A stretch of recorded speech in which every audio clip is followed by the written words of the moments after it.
It's interesting thinking about it now and realizing that it's over 365 days since this present National Assembly was inaugurated. The lawmakers resumed in Abuja, the nation's capital, 1 year ago, commencing their 4-year tenure. Welcome, I am Lanre Lasese, and on the Gavel this week, our major focus will be on the steps taken by the National Assembly to mark this historic event. But that was not all that happened this week. The lawmakers also tackled some national issues, as well as bills and motions. Our first report is on the special session of the Senate and the House of Representatives to mark the first anniversary of the 8th National Assembly. It's 1 year since the 8th Senate came into existence. The journey to this point was not an easy one, as first, the issue of who emerged the Senate president took the center stage here. Well, all that was settled. And now it's time to take stock of the past 1 year. Senator Bukola Saraki takes the lead. He tells his colleagues that though a lot has been achieved in the last 365 days, more legislation is needed to improve the livelihood of Nigerians. The legislative agenda of the 8th Senate is anchored on 3 cardinal objectives of improving governance, improving business, and improving livelihood. We believe that legislative activities that sustainably improve on these 3 indicators will improve the economy and ultimately guarantee a better life for our people. While government has made progress in the fight against corruption, in the fight against Boko Haram, and in the fight against corruption, the fight against mass poverty remains a daunting challenge. Rising costs of living, increased cases of retrenchment, and corresponding rise of unemployment, inability of state governors to pay salaries, upsurge in ethnic-based agitation, potentially denies government the full credit of the great strides he has made in other areas. That same energy has been invested in fighting corruption in Boko Haram. We must all invest that in taking care of our people, in making life easier and better for them. We need to begin to assure Nigerians that the sacrifice that they make today will not be in vain. We need to begin to show them that there will be light at the end of the dark tunnel. So we must not relent in our efforts in this area over the next years ahead. These are serious challenges that require all hands on deck. There's no other time in our history than now when the business of government needs to be conducted with greater inclusiveness. We must find a way to bring the best brains in our country on board wherever they may be found. Even those who do not vote for us but believe in change, that we all believe is necessary to move our country forward, should be given a seat at the table. If we're able to mobilize the best human resources that God has bountifully blessed, I have no doubt that God on our side, we shall overcome. The lawmakers appraised the upper legislative house in the past 1 year, with some of them condemning the trial of the Senate president at the Code of Conduct Tribunal.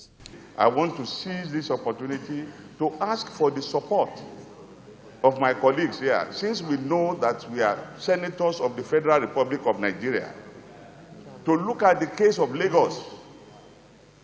No matter how you look at it, in terms of the economic propensity and prosperity that Lagos has, Lagos still has a responsibility. With the bill that is coming on the special status of Lagos, I want to please seek for your support, because in doing that, we will know that we are assisting Nigerians, and when Lagos is good, Nigeria is good. The people need to know that we are the only representatives of the people. We are the ones that come from beneath and are standing in the gap for them. And that, because we have put together a leadership, they must support us so that that leadership can lead Nigeria to the promised land that we expect. We need to mention and also apologize to senators before now that we that came from outside, we used to kind of complain about the senators having a lot of constituency allowances and so on, and does not trickle down to the people. But now, being a senator myself, I realize that this constituency allowances, constituency projects allocation does not even pass through the senator. So it is very important that the constituents know that it's the executive that actually executes this constituency project. All we do as senators is to identify locations where we want the project to take place. What is happening to Mr. President, the Senate President, is the greatest injustice that I've seen in my life, where somebody who has made this government to come, who has sacrificed so much. Today, the trial of the Senate President is the injustice I have never seen. We have cases of treasonable felony in this country. We have cases of armed robbery. We have cases of rape. But today, it is only the case of the Senate President is being tried every day. In all, 299 bills were introduced on the floor of the Senate, while 154 petitions received from Nigerians are being looked into by the lawmakers.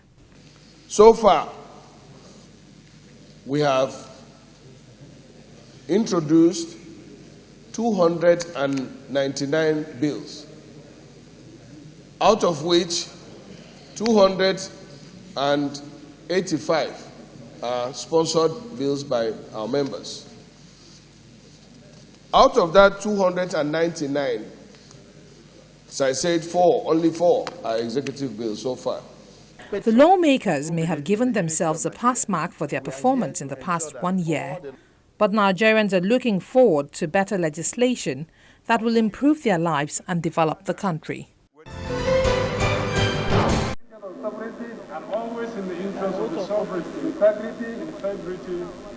9th June 2015, Representative Yakubu Dogara emerges as Speaker of the 8th House of Representatives. It's exactly 1 year after that historic event. The Speaker highlights the achievements recorded so far. During the legislative session, June 9, 2015 to 9 June 2016, a total of 685 bills was received in the House. The bulk of these bills, indeed, about 98%, 675 of them were members' bills, 10 executive bills, and out of the bills, 416 are awaiting second reading. 3 bills are awaiting consideration, and it is instructive to observe that 85 of these bills have been passed by the House so far. According to the Speaker, the House has also considered over 530 motions with far-reaching resolutions. Other initiatives include the sectorial debates, the legislative needs assessment of the House of Representatives, and the drafting of the legislative agenda of the House of Representatives. I want to plead with us that though we have begun very well, the beginning of a matter is not as important as the end of the matter. We have begun very strong, and we must end very strong, or even stronger than we began. And that can only come with the commitment of all honorable members. It's a speech that is well received.